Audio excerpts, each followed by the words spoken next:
My name's Ryan Connolly, I'm a filmmaker and professional idiot, and you're watching Behind the Reel.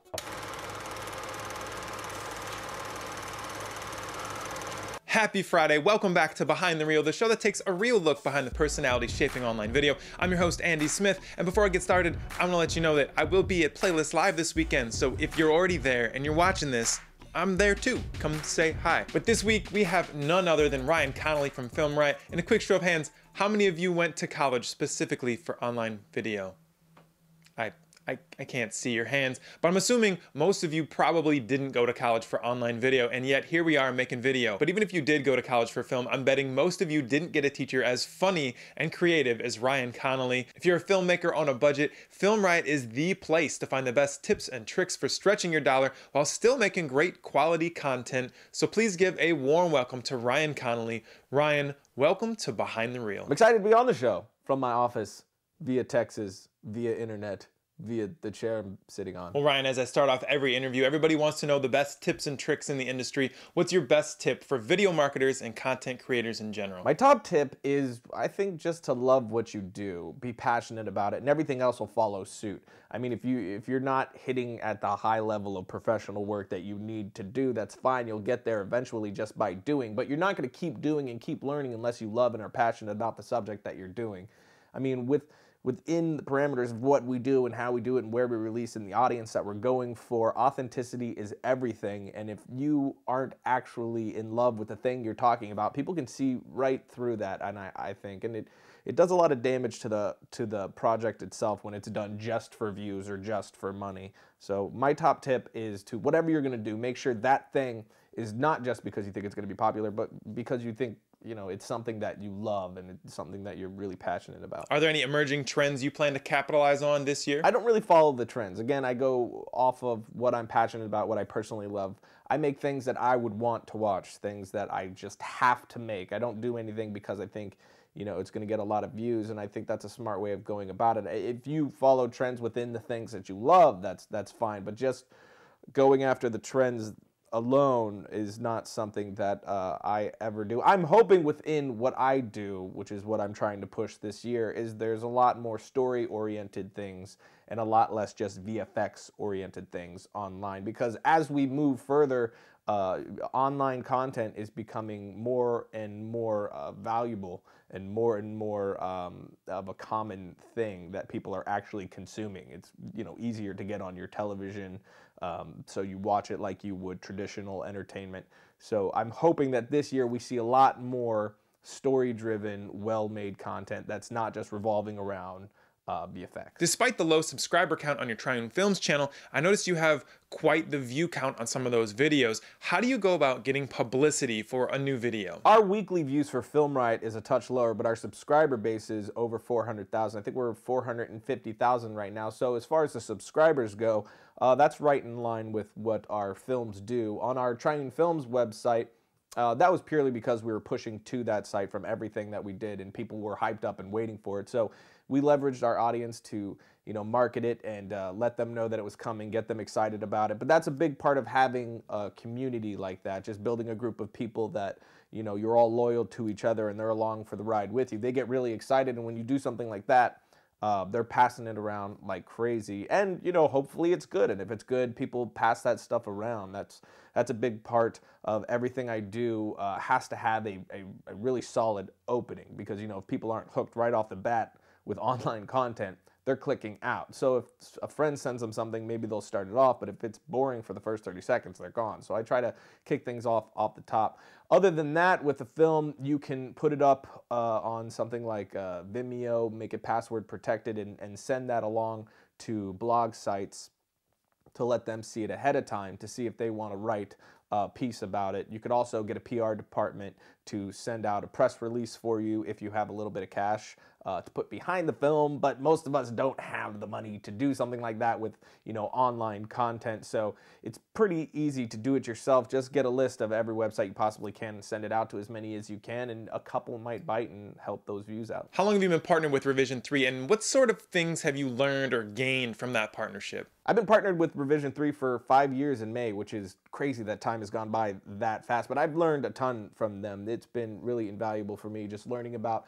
the business of doing things in a new media platform.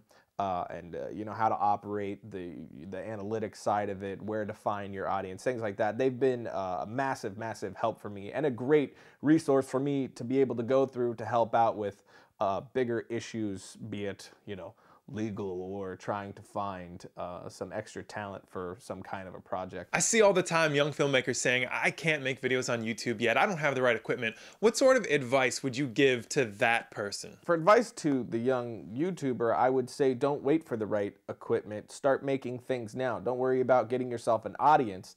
If you don't have any equipment, then you probably haven't done too much practicing. And if that's the case, you need to practice. Before you try to go put stuff out there to get a sponsor or get an audience, you need to get your skills up to par to attract those people to your work. So take your iPhone, take whatever editor comes on your computer. Most of them come with something, or you could get it for very cheap, like an iMovie or you know, Vegas or Hit Film. You can do VFX and editing in that, and that's relatively cheap. Save up your money for a few months and start gathering things. I mean, we're in a time where you can spend a couple $100s and get a camera that's going to look pretty solid. I mean, you could get a used T2i for probably $400, something along those lines. Anything to get you started. But the main thing is to start practicing. Start refining your ideas now. Just try things before you have an audience there judging everything you do. You could pop that online on a YouTube channel and see if people will watch it and give you some feedback. Send it around to people who might watch it and critique it to help you learn. I get short films sent to me through Twitter all the time, tens of them per day, and I watch them all, and I love to give feedback. So that's a great thing to do. Don't ever wait, just start. Even if you're not doing the YouTube channel you want, just start making content so you can refine those skills. How have the experiences you've had on YouTube helped change or shape your goal to make a feature film one day? Well, I jumped on doing things for YouTube because I wanted to find an audience. I started in Florida, now we're in Texas, and we weren't in a place where we could go do a lot of local stuff. It felt like we were an island unto ourselves. So putting things on YouTube was really the only way to get an audience for the work we were doing, to get people to watch it, get feedback like I was talking about before. And Film Riot was massive for that. Film Riot really helped us find a really great audience, and doing Film Riot had me creating a sketch pretty much every week up front. I mean, for about 2 years straight, we pretty much did a sketch every single week, plus you know, custom ads which were more sketches, and then sometimes we had multiple in one episode. So every single week I was having to come up with brand new ideas and execute on these ideas, and really it was just hardcore training for me. Just doing it that much, just that often, having to flex those muscles really advanced me quite quickly. And it was a really great training ground in the way of there was this safety net of, you know, I could try things, and if it sucked this week, well, you know, we're going to put out more stuff next week. So it wasn't that big of an issue. So it gave me a really great place to just try things that people were actually going to watch and respond to, and be able to take those responses and help it refine what I did the next time. So I would say that was the biggest part for me. Also building that community, meeting a bunch of amazing people, and just pushing us more and more with pretty much every episode we do, not just from the practicing, but from the people that were behind our work and encouraging us and energizing us to just keep going. How difficult do you see the leap from YouTube to feature film, and what sort of things do you see as your biggest challenge in that endeavor? I'm mildly talking out of the realm of my experience here because we have not made a feature film just yet, but I think that leap from YouTube to feature film is not as big as some might think. I think you could successfully release a low budget feature on YouTube if it was positioned right, and if it worked, if it wasn't a gimmick, if it worked for what you were trying to do. That is something that we have thought about doing.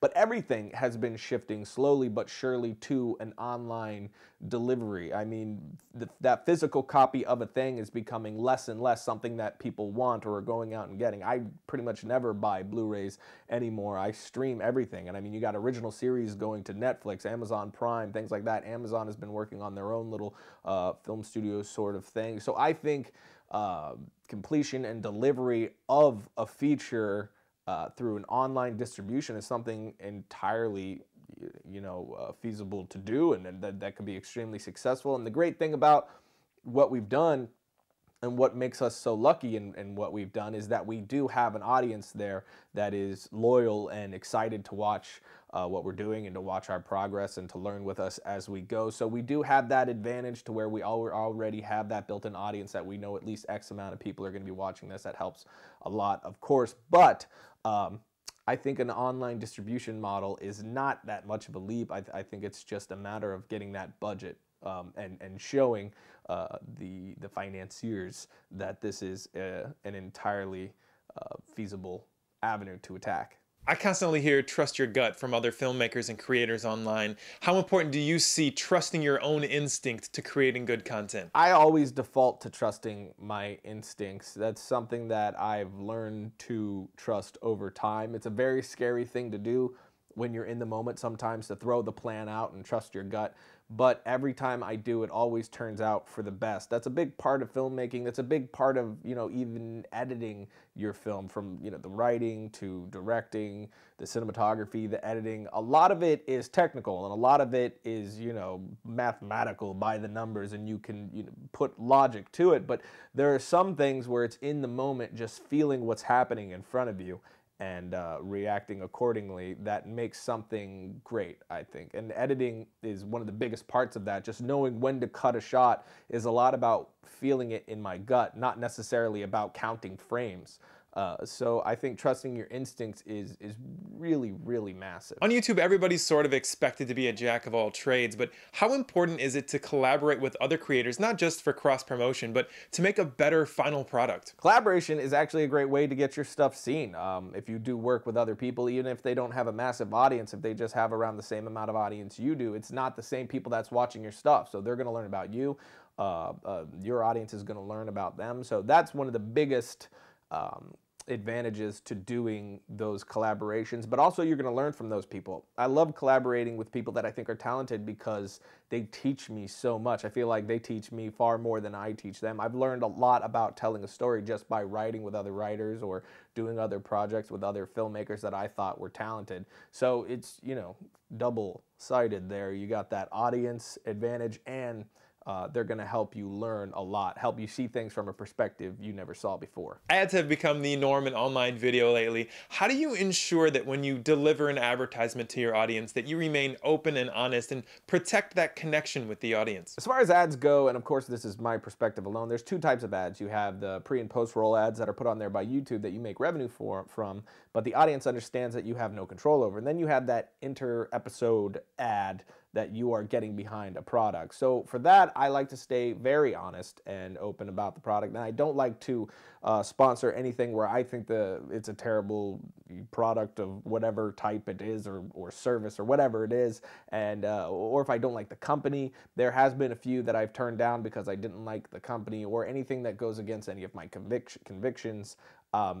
So it's a matter of making sure you're promoting things to your audience that you yourself would use or do use, and that's always been a big part of my decision making when it came to those things. And as far as it being authentic and staying directed towards your audience, it's a matter of putting my personality to it, joking around a lot. Domain.com has been a sponsor of ours for a while, and they've been amazing as far as letting us just do basically whatever we want, joke around during the ad read, say ridiculous things, keep it fun and fresh, and just stay very, very honest with it as well. So I think all those things are really, really key. And for me, if I were to do it any other way, it would be a disservice to my audience, really. When you make your videos on Film Riot, you often include your brother and your sister. How fun or challenging is it to work with family on a daily basis like that? Working with family, at least for me, is a blast. I mean, honestly, my family members are some of my closest friends, so I really lucked out with that. I can trust them completely. There's a shorthand in the way that we talk to each other. I could say one thing and they know exactly what I'm talking about. Plus, since we've grown up together and we get along so well, there's a really great chemistry that I think lends itself to a lot of the comedy that happens on the show. And when you're working with outside talent, you need to be on your toes more, and there's a lot more diplomacy that you need to work around things, baby them a little bit sometimes, which can be good because, like I said, it does keep you on your toes.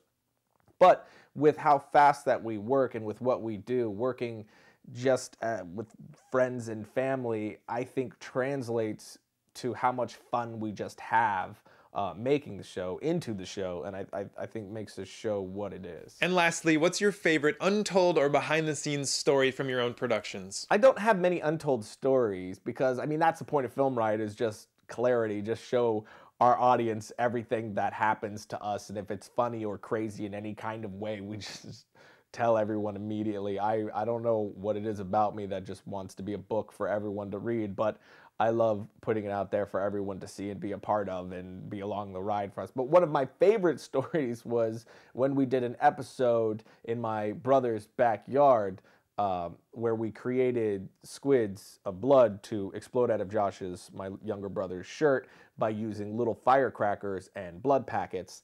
And there was a lot of dialogue happening after the pops, this loud pop of the firework going off, and then him screaming things like, "Stop shooting me with bullets," and "Oh, my body," and "Oh, the blood," and things like that. And the neighbors heard that and got pretty terrified and called the cops. I got out of it, but my brother-in-law did not. He just showed up to help us out, just to deliver something, but the cops ended up following him and detaining him for a few hours, trying to figure out what was actually going on, and they did not believe him, and he almost got arrested, but he didn't. But that's one of my favorite behind-the-scenes, at least, Film Riot stories, just because I escaped the sucky situation and he did not. Ryan, thank you so much for being on the show. Do you have any last comments or questions or concerns before you go? Thanks, Andy. I dug being on the show, and for final words, I would say goodbye.